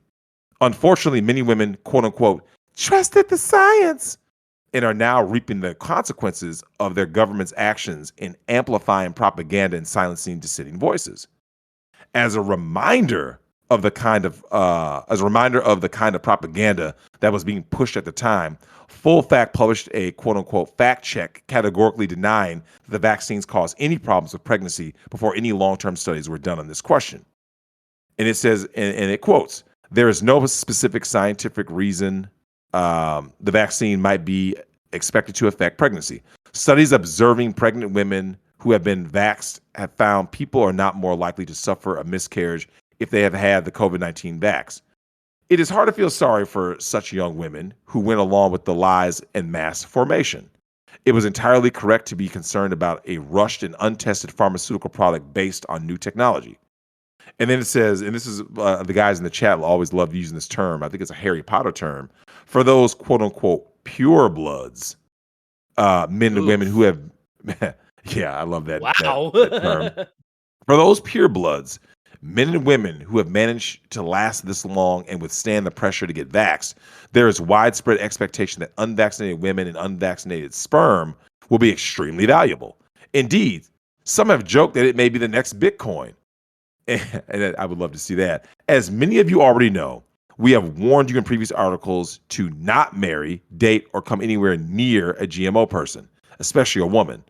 Not only they represent a fertility risk as unable to make a child, but it's much worse. They could give birth to handicapped children that you do not want to have, or they can have spontaneous abortions, which is also something you as a man do not want to go through. You do not want to have a dead child on your consciousness. Avoid them like the plague, it says. They are tainted eternally. Sadly, they have now begun to lie and claim that they are purebloods, something which we anticipated. More sadly is that we do not have a perfect solution on how to verify if what they are saying is a truth or a lie. You could try to improvise a couple of things, such as falsely declaring yourself very pro-jab and telling them that you won't date them if they aren't jabbed. And if they say, okay, bye, then maybe they really aren't jabbed. And you can reveal to them that you only tested them and that you yourself are also anti-jab. We really don't know. There's nothing bulletproof. You would just have to navigate through this madness alone and find your own way. And that's the article. And the beauty of this article is that it forgets something very, very easy to identify. Any woman who has been jabbed, who is under the age of, 40, it's on social media, bro. For those of you guys who don't know, women share everything that involves their social status being improved. So if you guys haven't noticed, women who get the jab always have to post about, look at me, I'm doing my part. I trust the science. And this is where we're at. And, when I talk about these relationships and how they're going to degenerate, people got to understand, man, other people are starting to see this, right? People that, you probably wouldn't expect. Like, I don't know if you guys heard about the fact that CNN World ended up doing an article on the Pope saying that he says opting for pets over children is selfish and quote unquote takes away our humanity. And that's Pope Francis. And when I remember reading this article today while I was at work, the more I look at this Pope article, right? And I have to laugh at some of this stuff in here because I read it earlier. And it said the fact that the Pope made the comments Wednesday while speaking to a general audience about Saint Joseph, Jesus' earthly father. Francis was lauding Joseph's decision to bring up Jesus as, quote unquote, among the highest forms of love when he veered into the topic of adoption and orphan children today. He then turned his focus on couples that opt for animals instead of children. And then here's his quote. We see that people do not want to have children, or just one and no more. And many, many couples do not have children because they do not want to, or they have just one. But they have 2 dogs, 2 cats. Yes, dogs and cats take the place of children, the Pope said. Yes, it's funny, I understand, but it is the reality. And this denial of fatherhood or motherhood diminishes us. It takes away our humanity. And in this way, civilization becomes aged and without humanity because it loses the richness of fatherhood and motherhood. And our homeland suffers. as it does not have children. Now, as the Pope says all this stuff, this is the same institution that, of course, takes people's money and needs new simps to give it money, and also has been pushing certain agendas with who can be wearing a priest's robe. And the beauty of this article is that it actually says right here on CNN World, it says, related article, Pope Francis calls violence against women and quote unquote insult to God in New Year's Day homily. Now, he doesn't say violence against women or against men is an insult to God, right? I hope people are starting to understand that these institutions and what they're really about and how they are not here for your health as a man, right? And this is well known that I don't do the church thing. I don't do any of that stuff because I already know they're all gynocentric, every single one of them, and they're only out to destroy you. And I want people to understand, when I keep pushing health in 2022, you have to understand a lot of this shit is hitting you from all angles, every form, and the fact that the relationships going forward are going to be poly. All relationships going forward, if you are not in a rural area, if you're not literally in the middle of nowhere, are going to be poly. So if you understand your spot, this is basically what he's saying is step up and be a stepdad. I'm telling you, no, fuck that. Do never, under any circumstance, be a stepdad. Because this is a reflection, I believe, of the culture at large. And I think going forward in 2022, I truly believe that we are going to expect a bigger fight. Right? Expect it. And when people ask, well, what does that mean? We're going to have more guys checking out, right? You're going to see more and more guys check out. But then something else weird is going to happen because you're going to have people who are going to check in, right? They're going to plug into the matrix to fight against you, right? And that's the opposition.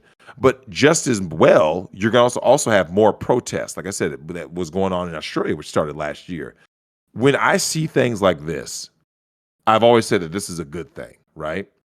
And seeing something like this actually, it can't help but just make me happy because I'm thinking to myself, man, if we're at this point where here we have somebody that is going to fight something, that fight something that they see as corrupt, because there's not much actual fighting going on anymore. Most people are just kind of like, you know what? I do what the hell I want to do. It is what it is, or I'm just going to sit here and basically be a sheep, right? And that has gotten out of control. That I've truly believed in the last, especially I would say the last, maybe well, let's face it, since Donald Trump, you started seeing this more and more, right? And the biggest thing is that like the takeaways, right? You have the Pope Francis of the world. Obviously, people lying about their status, the Jack Murphy stuff. Like, why is this a big deal? It's programming, right? It's conditioning. And when someone can look at conditioning and say, well, I don't see why this is such a big deal. Why is it a problem, Drex? It's like, dude, this is far more dangerous than people can fucking believe, right? There's this whole condition. Like I told you guys, there was a teacher, like just when you thought you've seen it all, right? Like who is the opposition? We have teachers vaccinating kids, bro, giving the kid the jab. And first of all, how this happened is insane because it came out of the BBC News. It said U.S. science teacher arrested for vaccinating 17-year-old student. And of course, she's in New York, right? A Karen. A New York school teacher with no formal medical qualification has been arrested for allegedly giving a COVID vaccine to a student, say officials. Her name is Laura Russo. She administered the dose at her home despite having no legal authorization to give jabs or consent from the boy's parents. So she had no consent, no nothing. She's 54, right? Teaches biology. Now, we all know nothing's going to happen to her, right? Let's start there, right? Nothing happens to white women in Western culture. But this is very telling, right? Going forward, you're going to see more wokeness. But you're also going to see more videos that protest, more YouTube guys out here saying, yo, man, we're not going to sign up for this. Like, this is not what we're looking for. But the social and societal decay is going to persist, and it's going to go ahead and force people to find new revenue streams and hobbies. This is for better and for worse. Some of these people are going to be grifters, like Jack Murphy.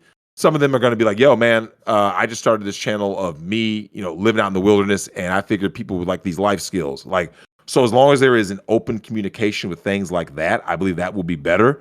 I do see in the year to come that there's going to already be more and more talk as the student loan debt is not going to be relieved, that the bachelor tax is going to come before the next election year of 2022 or 2024 if the Dems win the midterm elections. So this is 2022.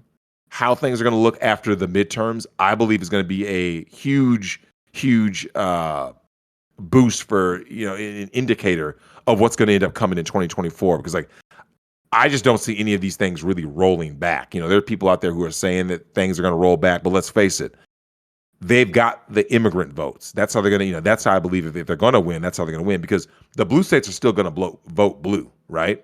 So as these mega cities get worse and worse and degenerate further and further, they're just going to get more woke. People don't just suddenly become unwoke because they see their place turn to literal shit, i.e. California, but they'll just move, right?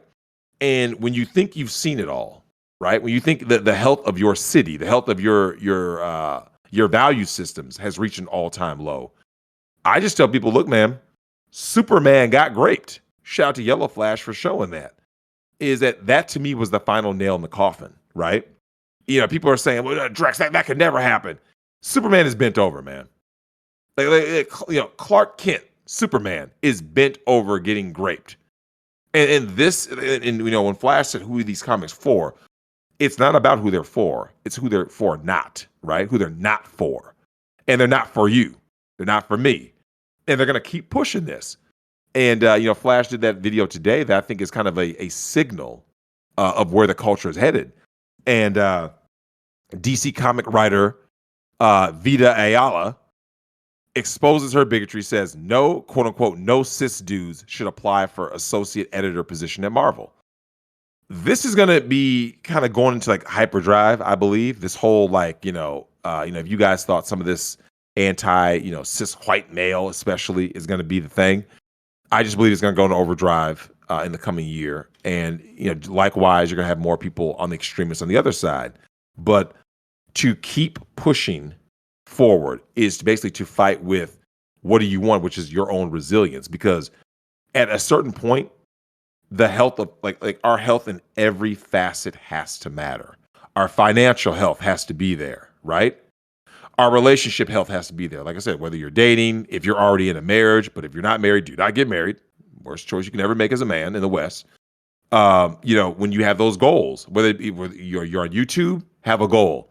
You're out there working whatever job or career, have a goal. Maybe it's to stay there in advance. Maybe it's to go and move on and do something else.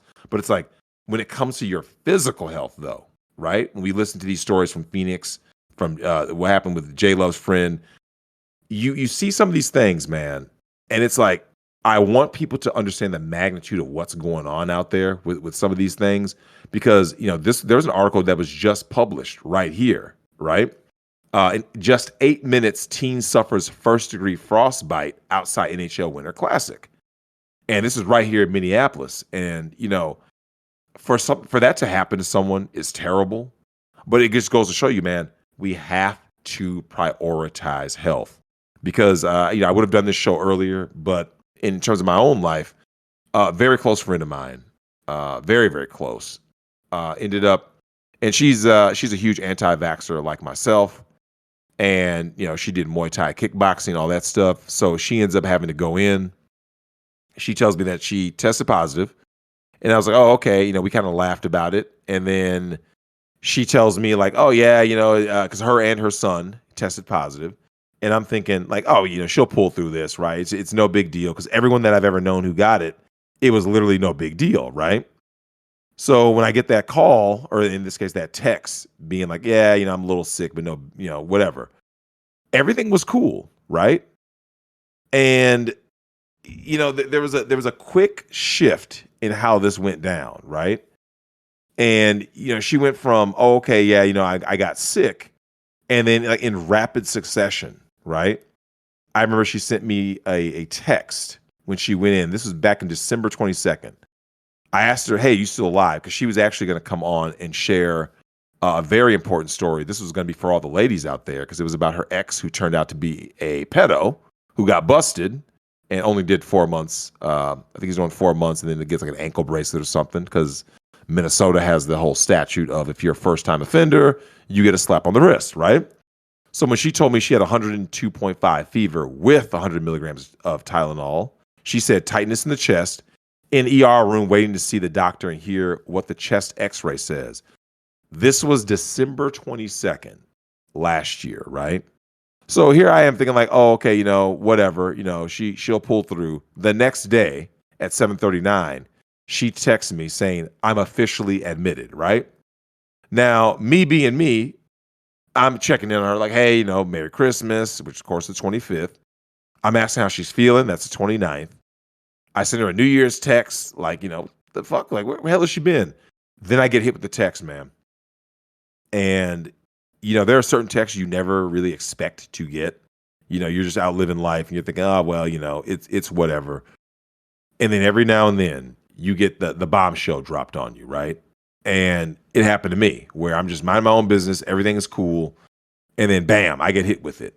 Like, oh, she's in the hospital, but it's a lot worse than you think, right? It's not just one of these, oh yeah, it's nothing, right? She's just a little bit sick. She'll come out of this in no time, right? When you get hit with a certain text, and I sit there and I can literally envision her, and I'm thinking to myself, she'll pull through. Hearing from your friend of what kind of bad shape she's in, you're thinking like, no, that can't be, right? Like it can't happen. And she says, and our mutual friend said, I write this with a broken heart. I wish this message was a happy one. I wanted you to know that our girl has been in the hospital on a ventilator since December 16th. The doctors today gave her less than 5% chance to survive. She may have a day or a week. It is day by day right now. I want to let you know my heart and soul are broken. I love her so much. I will keep you posted with any changes. And that was yesterday. And of course, the change today it was a long text, and it sounded pretty bad. There was some ventilator requirements that are supposed to, you know, they go up to 100. She needs 20 on normal circumstance. It basically boiled down to her situation looks so bleak because of, you know, organ failure and things of that nature, that in the event that she pulls out, she basically was saying she'll be like half a vegetable. She'll have to need oxygen forever. We'll always need to be codependent and all that. And I'm thinking to myself, this chick, this is the opposite of any life she would have ever wanted for herself. And when I think about the fact that I can end up losing my dear, beloved, close friend of, well, hell, I think 16 years, I think about all that. And it's like health.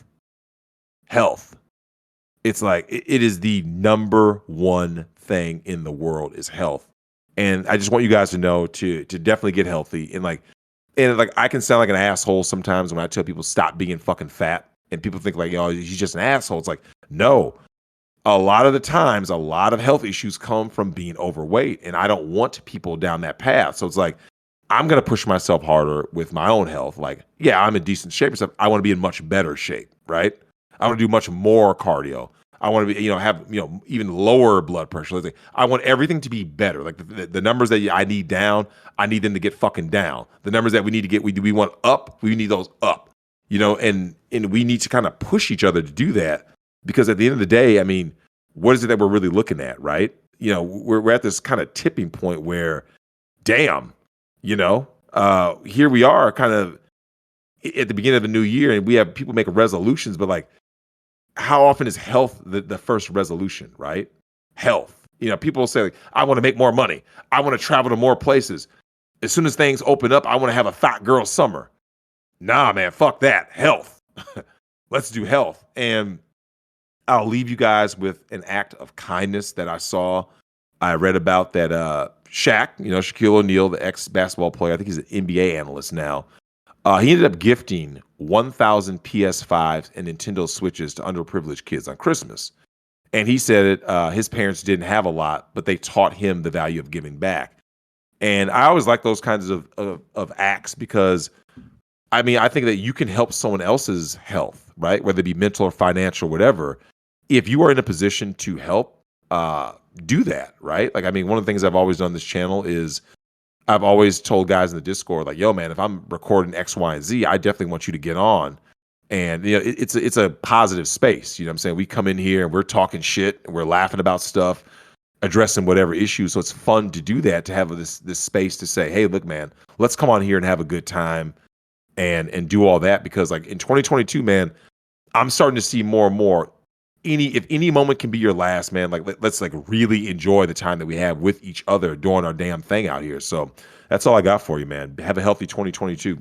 If you want to support us, if you want to support Migtown Podcast, you can find us on YouTube, youtube.com/Migtown Podcast, patreon.com/Migtown Podcast, subscribestar.com/Migtown-podcast, migtown.show/shop, new t-shirt designs for 2022.